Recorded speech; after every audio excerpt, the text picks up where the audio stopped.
السلام علیکم ورحمۃ اللہ وبرکاتہ۔ حضرات گرامی قدر، آج کے درس کا عنوان ہے گھر کیسے بسے۔ اس سلسلے میں آپ سماج و معاشرے کا جائزہ لیں تو اندازہ ہوگا کہ ہمارے سماج و معاشرے میں گھر گھرستی کی جو صورتحال ہے اس کا اندازہ مدارس کے دارالفتاؤں اور All India Muslim Personal Law Board کی دارالقضاؤں اور مفتی حضرات کے پاس روزانہ آنے والے مسائل اور وکیلوں کی فائلوں میں زیر سماعت مقدموں سے کیا جا سکتا ہے۔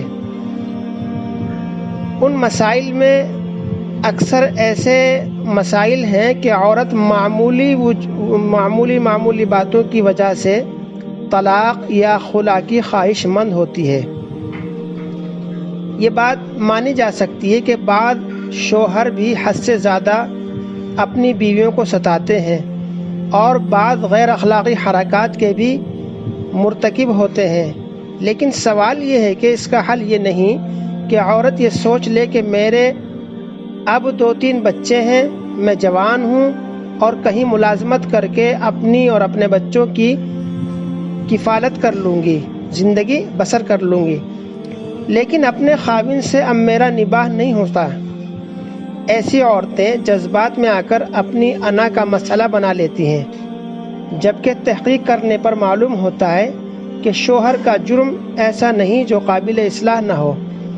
نکاح ساری زندگی ایک دوسرے کے ساتھ نباہ اور مضبوط بندھن کا نام ہے، جسے معمولی شکایات کی وجہ سے توڑا نہیں جا سکتا۔ ہر عورت یہ دیکھے کہ میرے اندر آخر کون سی کمزوری اور کمی ہے کہ میرے شوہر کی توجہ دوسری طرف جا رہی ہے۔ اس طرح اپنی اصلاح کر کے اپنے گھر کو گھر بنائیں اور شوہر کی اصلاح کے لیے دعا کرتے رہیں، اور خاندان کے بڑے بزرگوں کو صورتحال بتا کر مشورہ کر لیا جائے، اور معمولی جھگڑوں کو طول دے کر طلاق تک ہرگز نوبت نہ لائی جائے۔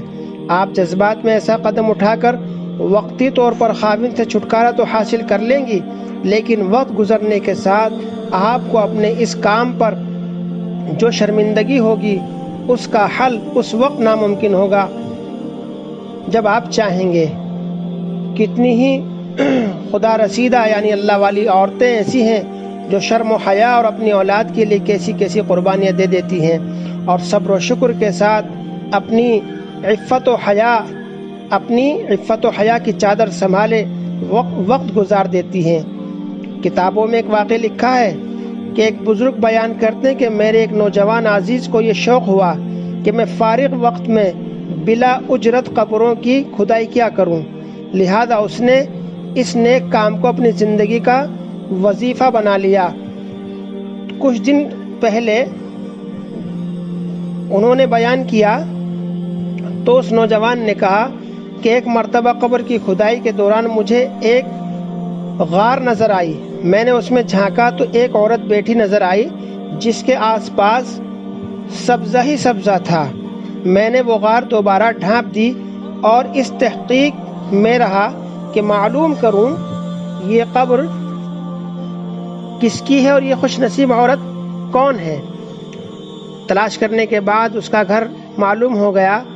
اس کے گھر جا کر دستک دی تو ایک عمر رسیدہ یعنی بوڑھے شخص آئے، جن سے میں نے اس عورت کے کسی نیک عمل کے بارے میں پوچھا تو شخص نے بتایا وہ قبر میری بیوی کی ہے، اس کا یہی نیک عمل تھا کہ وہ اپنی زندگی کے تقریباً 21 سال میرے ساتھ رہی، لیکن میں وظیفہ زوجیت ادا کرنے سے معذور تھا، یعنی میاں بیوی کے جو تعلقات ہوتے ہیں اس تعلق کو وہ پورا نہیں کر سکتے تھے۔ تو اس عورت نے میرے اس راز کو کبھی فاش نہ کیا اور صبر و عصمت کے ساتھ زندگی کا یہ طویل عرصہ گزار دیا۔ سوچئے، یہ بھی تو ہمارے ہی معاشرے کی ایک عورت تھی جس نے صبر کے ساتھ وقت گزار کر اپنی آخرت سنوار لی اور آخرت کا ہمیشہ کا سکون حاصل کر لیا جو اصل سکون ہے۔ آج ان عورتوں کو سبق حاصل کرنا چاہیے جو معمولی بہانوں سے طلاق یا خلع کا مطالبہ کر دیتی ہیں اور یوں اپنے ہاتھوں اپنا گھر برباد کر کے بعد میں پچھتاتی ہیں۔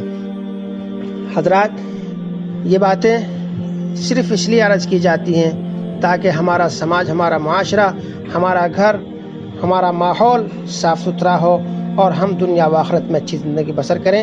اس کا مطلب ہرگز یہ نہیں ہوتا کہ مرد حضرات عورتوں پر ظالم ہو جائیں، بلکہ جو بھی ظالم ہوگا خداوند قدوس اس کو پکڑیں گے، اور جس پر ظلم ہوگا وہ مظلوم ہے، اس کی آہ سے ڈرنا چاہیے۔ اللہ تعالی تمام گھر گھرستیوں کو آباد فرمائے، جہاں نا اتفاقیاں ہیں ان کو ختم فرمائے، اور ہم سب کو سمجھداری کے ساتھ زندگی گزارنے والا بنائے۔ والسلام علیکم ورحمۃ اللہ وبرکاتہ۔